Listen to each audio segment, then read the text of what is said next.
Hi there, welcome to an IT for Business management briefing.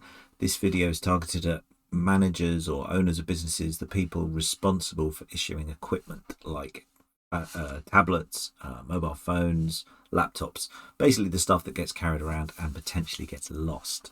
And that's really the crux of this. It's about what to do with how you manage these things.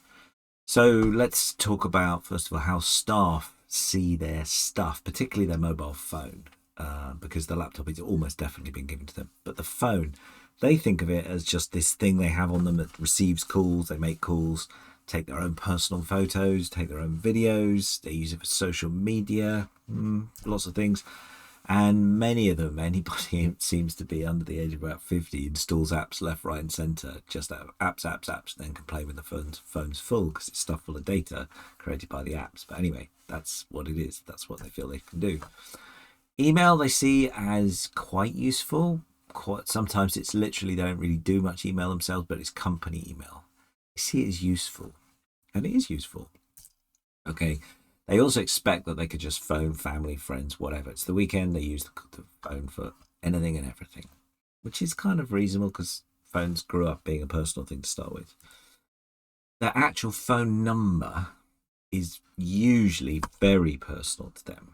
They expect that it's theirs. They want to take it with them when they join the company, they bring it with them. And when they leave the company, they want to take it away with them.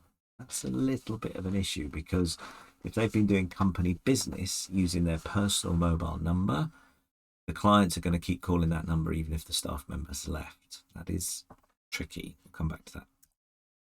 Anyway, how do I see it? I'm the IT manager. How do I see mobile? And I'm saying mobile on purpose here because I mean mobile devices plural. Because I see all these things, laptops or tablets or mobile phones, are basically the same thing these days. They all do the same thing. They all do email. They all allow you to access your company documents and edit them. They all allow you to access SharePoint, and there are certain social media things and lists, and everything's there. It's just different size. Is it this close? Is it this close? Or is it, full-time laptop size? It doesn't matter. My job is to make sure they're secure, to make sure I can remotely access them, to wipe them if they get lost, and just generally look after them. That's how I see them. And so, from my perspective, company ownership of phones, devices, is a binary issue. Either the business owns it or the personal person, the individual person you owns it. You can't really fudge that.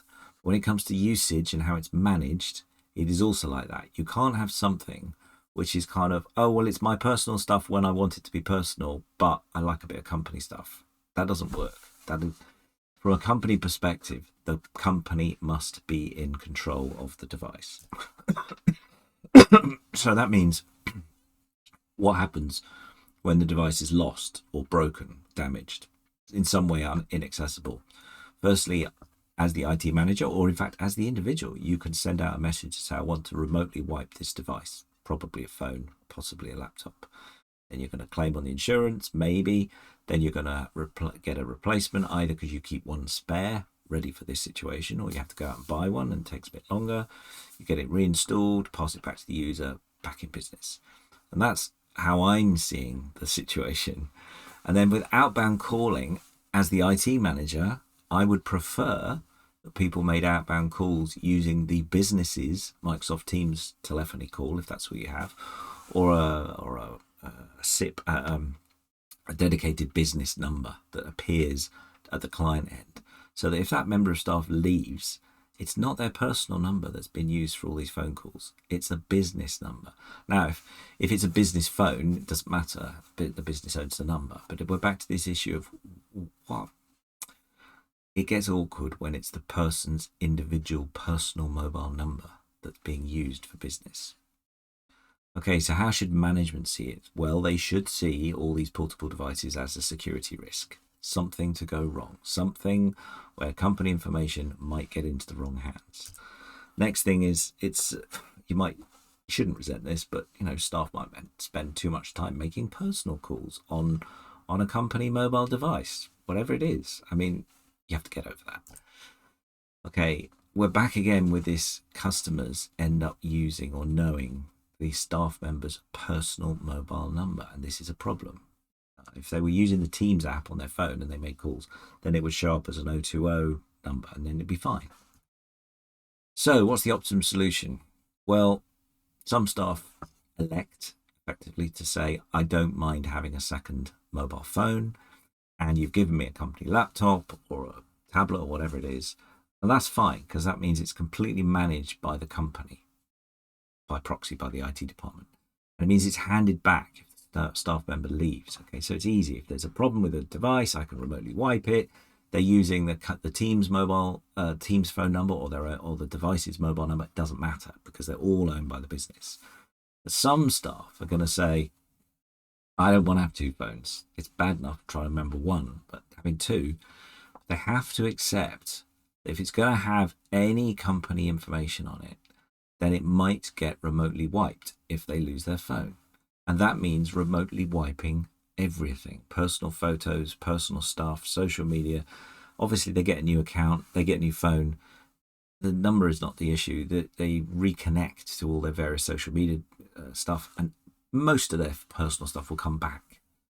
But they might lose history of text messages, which might have been stored on the SIM, which has been lost. They might lose something.